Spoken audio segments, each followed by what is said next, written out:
ఈరోజు హదీస్ వెలుగు పుస్తక పఠనం నుండి సహనం, స్థైర్యం ఈ విషయానికి సంబంధించిన కొన్ని హదీసులు తెలుసుకుందాం. హజరత్ ఉసామా రజియల్లాహు ఇలా ఉల్లేఖించారు. మహాప్రవక్త సల్లల్లాహు అలైహి వసల్లం కుమార్తె, నా కుమారుడు అవసాన దశలో ఉన్నారు, మీరు వెంటనే రావలసింది అని మహాప్రవక్త వద్దకు కబురంపారు. అప్పుడు ఆయన ఆమెకు సలాముతో పాటు ఇలా చెప్పి పంపారు: తన సొంతమైన దాన్ని అల్లాహ్ తీసుకుంటాడు. ఆయన అనుగ్రహించేదంతా ఆయన సొంతమైనదే. ప్రతి విషయము ఆయన వద్ద నిశ్చయమై ఉంటుంది. ప్రతిదానికి ఒక అవధి నిర్ణయమై ఉంటుంది. నీవు పరలోకంలో ప్రతిఫలం పొందే లక్ష్యంతో ఓర్పు వహించు, తప్పక రావలసిందని ఆమె తిరిగి పిలువనంపారు. అప్పుడు ఆయనతో Saad bin Ubadah, Muadh bin Jabal, Ubayy bin Kaab, Zaid bin Thabit ఇంకా కొందరు సహచరులతో ఆమె ఇంటికి వెళ్ళారు.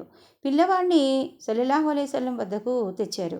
ఆయన అతన్ని ఒడిలో కూర్చోబెట్టుకున్నారు. అతని ప్రాణం పోయే దృశ్యాన్ని చూసి మహాప్రవక్త సల్లల్లాహు అలైహి వసల్లం కనుల నుండి అశ్రువులు రాలసాగాయి. అది చూసి సాద్ బిన్ ఉబాదా, ప్రవక్త ఇదేమిటి అని అడిగారు. దానికి ఆయన, అల్లాహ్ తన దాసుల హృదయాల్లో సృజించిన కరుణారసం ఇది అని సమాధానం పలికారు. అంటే మనిషి ఎంత ఉదాత్త గుణం కలవాడైనా, ఎంత కఠిన హృదయం కలవాడైనా, సహజ సిద్ధమైన దయార్ద్రత కారణంగా అలాంటి దృశ్యాలకు ప్రభావితుడైన అతని ఆంతర్యం కరిగి అశ్రువులు రాలటం సహజం. ఇది దైవం పట్ల నమ్మకానికి, దైవ నిర్ణయం పట్ల దృష్టికి ఏ విధంగానూ వ్యతిరేకం కాదు. కరుణగల ఏ హృదయమైనా కష్టాల్లో ఉన్న తోటి మానవుని చూసి ద్రవించటం అనివార్యం. మహాప్రవక్త సల్లల్లాహు అలైహి వసల్లం ఇలా ఉపదేశించారు: విశ్వాసులైన స్త్రీ పురుషులపై అప్పుడప్పుడు పరీక్షా సమయాలు ఆసన్నమవుతూ ఉంటాయి. ఒక్కోసారి స్వయంగా అతనికి, మరోసారి అతని సంతానానికి, ఇంకొకసారి అతని సంపదకి ఈ ఆపదలు వాటిల్లుతాయి. చివరకు అతను అల్లాహ్ను కలుసుకున్నప్పుడు అతని కర్మపత్రంలో ఎలాంటి పాపము ఉండదు.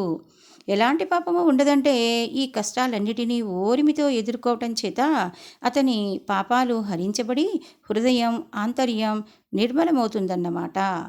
దైవ ప్రవక్త ఇలా ప్రబోధించారు: పరీక్ష ఎంత క్లిష్టమైనదైతే అంతే గొప్ప బహుమానం కూడా లభిస్తుంది. అల్లాహ్ ఎవరిని, ఏ జాతిని, ఏ సంఘాన్ని, ఏ ప్రజల్ని ప్రేమిస్తాడో వారిని పరీక్షలో పడవేస్తాడు. అప్పుడు ఎవరు దైవ నిర్ణయం పట్ల సమ్మతిని, ఆమోదాన్ని తెలిపి ఓర్పు వహిస్తారో అల్లాహ్ వారి ఎడల ప్రసన్నుడవుతాడు. ఎవరు ఈ పరీక్షల్లో అల్లాహ్ పట్ల అసమ్మతిని తెలుపుతారో వారి ఎడల అల్లాహ్ కూడా అసమ్మతిని కనబరుస్తాడు. బహుమానం లభించాలంటే మనిషి కష్టాలకు బేజారై సన్మార్గాన్ని వదిలి పరిగెత్తకూడదు. ప్రేమించేవాడిని పరీక్షకు గురి చేయటం అంటే అతని నైతికతను, నైతిక బలాన్ని ఇంకా మెరుగుపరచటం అన్నమాట. మహాప్రవక్త సల్లల్లాహు అలైహి వసల్లం ఇలా సెలవిచ్చారు: ఒక ముస్లిం మానసిక వ్యధకు లేదా అనారోగ్యానికి లేదా ఏదైనా కష్టానికి, దుఃఖానికి గురై దాన్ని ఓరిమితో సహించినట్లయితే దీనికి ప్రతిఫలంగా అల్లాహ్ అతని తప్పులను మన్నిస్తాడు. కడకు అతనికి ఒక ముళ్ళు గుచ్చుకున్నా అది అతని పాప విమోచనానికి కారణభూతమవుతుంది. విశ్వాసి జీవితం మొత్తం మీద ధర్మపదంలో సక్రమంగా నడుస్తూ ఉన్నప్పుడు అందులో మానవ సహజంగా ఏవైనా పొరపచ్చాలు జరగవచ్చు.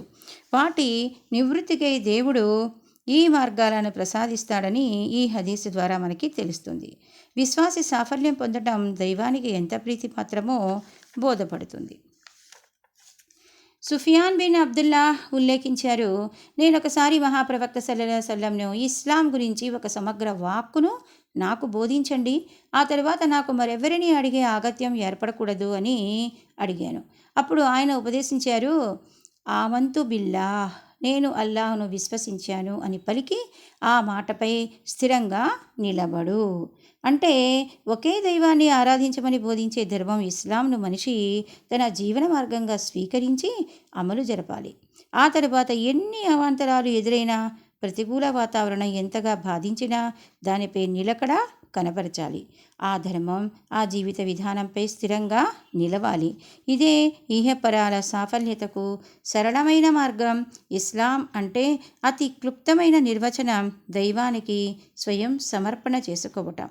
ఆ ధర్మాన్ని ఆచరించడం అంటే ఆ స్వయం సమర్పణను స్థిరంగా పాటించటం అని భావం. ఈ హదీసు దీన్ని వివరిస్తుంది.